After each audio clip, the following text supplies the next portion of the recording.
Merci. En fait, moi, je voulais partager un petit témoignage avec la famille. Ah, mais ça, c'est ça. Donc, la série sur le gâteau, le meilleur pour la fin, alors. Merci beaucoup. Je me suis dit, je ne peux pas rater la séance, que je m'efforce à partager ces petits témoignages pour certains, et c'est un grand témoignage pour moi. En fait, si je dois synthétiser les témoignages, il s'est passé quelques événements à mon mariage. C'était vraiment des événements purement spirituels et c'était des combats très forts. Quand je me suis marié, juste 2 ou 3 semaines après le mariage, ma femme était tombée enceinte. Et on avait perdu la grossesse. Mais c'était une façon mystérieuse. Il n'y avait pas eu du sang, ni rien. Directement, j'ai envoyé la femme à l'hôpital pour savoir, parce que tous les signes étaient là. Des faiblesses, des vomissements, et qu'on sort après presque 1 mois. Mais à l'hôpital, on n'a rien trouvé. La nuit où la femme devait aller à l'hôpital, elle avait rêvé quelqu'un qui est venu avec un morceau de bois, essayer de la frapper au ventre, et elle s'est réveillée. Après, elle s'est rendormie, quelqu'un est venu enlever sa bague de mariage au doigt. Et cette bague-là, jusqu'aujourd'hui, on n'a jamais retrouvé ça. Moi-même, je l'avais laissée au lit à 20 h pour aller chercher les pains avec la bague. Au retour, on n'a jamais trouvé ça. Ça fait 1 année et quelques mois. Après un temps, 2e grossesse, c'était parti encore d'une façon miraculeuse. J'ai vu la souris venir me mordre au niveau de mon orteil, le gros là. Et la souris a l'habitude de ronger. Mais cette souris n'avait pas rongé, mais elle avait piqué comme ça, comme les dents des scorpions, dans la même période. Alors ça m'avait révolté parce que j'ai eu à dépenser plus de 4500 $ pour ces traitements. On me disait, il y a les kystes ovariennes, il y a ceci, il y a cela. J'ai vendu un véhicule que j'avais, j'ai vendu beaucoup de choses pour son traitement, il n'y avait rien. Et l'esprit m'avait dit de commencer à faire des prières et à chercher la haute spiritualité. J'ai commencé à faire des prières, et j'ai surveillé maintenant ces périodes. À chaque fois, il y a l'ovulation. Avant de faire des rapports, j'ai prié, j'ai consacré tout, j'ai laissé tout, et c'est ainsi de suite. J'ai commencé à faire des services avec du sel, j'ai fait des services avec des citrons, avant d'apprendre même ce qu'on fait ici. Elle est tombée enceinte. À 4 mois de la grossesse, Dieu m'a mis sur le chemin de coach Williams. Je lui ai essayé d'expliquer seulement des difficultés et de l'église et de l'autre côté. J'ai commencé. Mais depuis que j'ai commencé la spiritualité, ma prière c'était que et la mère et l'enfant doivent être protégés. Parce que je n'avais plus rien. Même pour payer la formation, je l'ai payé avec tant de difficultés. Et quand j'ai commencé les bains de purification, je l'ai associé à la spiritualité qu'on fait ici. On a commencé à prier ensemble, mes frères. Depuis le 1er mois jusqu'aujourd'hui, elle n'a jamais tombé malade.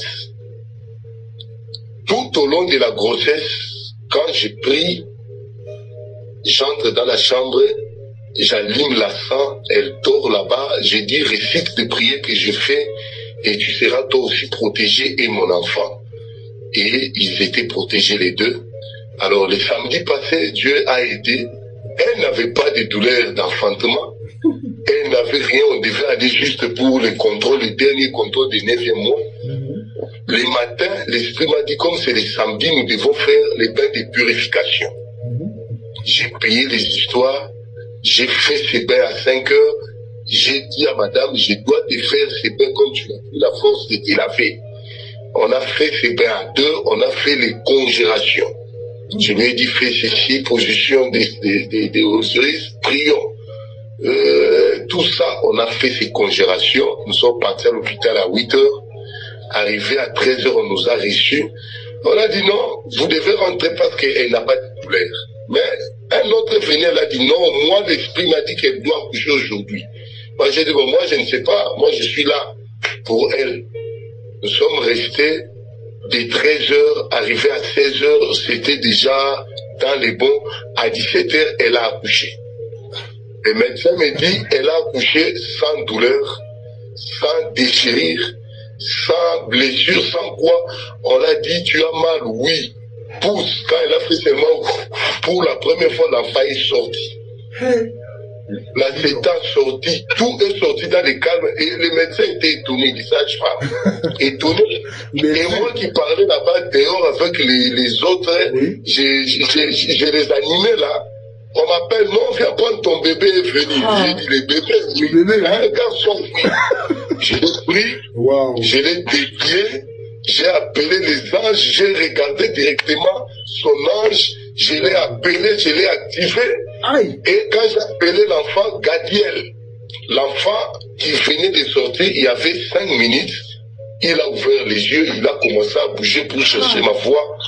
Tout le monde a dit, mais cet enfant, c'est comme si c'était un référent. On voit un enfant de 20 minutes, de 5 minutes comme ça, il peut bouger parce qu'il a entendu la voix. Alors, c'était une grande joie pour moi, wow. Parce que Dieu m'a exaucé. Après avoir beaucoup dépensé, beaucoup de combats physiques, et quand j'ai commencé ma spiritualité, Dieu a exaucé. Il y a une prière qu'on fait au niveau des R9. Quand on prie là-bas, à un moment, il y a un paragraphe avant de prier, retour à la source divine. Il y a une paragraphe là, j'ai instauré ça à la maison. Je demande aux forces spirituelles d'être protégées, l'énergie positive, d'être protégée en permanence contre toute attaque, accident physique et psychique. J'ai dit ça, vous devez commencer à prier ça la nuit, les matins, à tous les enfants à la maison. Wow. Quand vous dites réciter cette prière, ils prient cela. Et quand la maman priait, je disais prie aussi pour garder les bébés anges qui est dans les ventres. Et Dieu m'avait dit, lui va apporter beaucoup de bonnes choses parce qu'il est venu à un moment spirituel. Oui. Et les jours, j'ai dit au coach aussi, coach m'a dit, il peut être un bébé spirituel. J'ai dit, vous ne savez pas, attendez seulement les vendredis que je vais témoigner. Donc, mes frères, Dieu est bon. Dieu est bon. Ouais. Les bébés sortis sans maladie. Mettez des fleurs, mettez des cœurs, c'est au milieu là, mettez des fleurs, des cœurs. Vraiment, mon cher frère. Voilà des cœurs, voilà des fleurs pour toi. Merci. Merci beaucoup. Félicitations. Continuons avec la spiritualité. Félicitations. Continuons à travailler. Dieu est là. Et c'était ça les témoignages que j'allais partager. Et c'était un beau témoignage que tu nous as partagé. Merci beaucoup. Encore que quand l'enfant est né, tu m'as fait signe et j'étais vraiment content. J'étais encore félicité pour ça. Et aujourd'hui, voilà, si tu viens annoncer comme ça à tous les frères présents ici, merci. Vraiment, nous partageons tous ta joie. Nous sommes heureux de cette entrée dans l'univers, dans le monde de cet enfant particulier qui fera certainement des grandes choses. Comme il est né dans une saison, comme tu l'as si bien dit, une saison spirituelle. Voilà. Amen. Je retiens que dès qu'il est né, tu allais regarder quel était son âge de naissance. Tu n'as même pas perdu du temps. Ah ça, tu as eu un bon réflexe. Son âge spirituel, ange de cœur, tout. J'ai mentionné, j'ai dit à ta maman, voilà les anges de Gadiel. Oui, à l'heure, pour le jour, l'heure exacte, voilà ces anges qui sont nés avec lui. Ah, mais il est gâté. À peine il est né. Donc il commence la spiritualité depuis le bas. On est arrivé.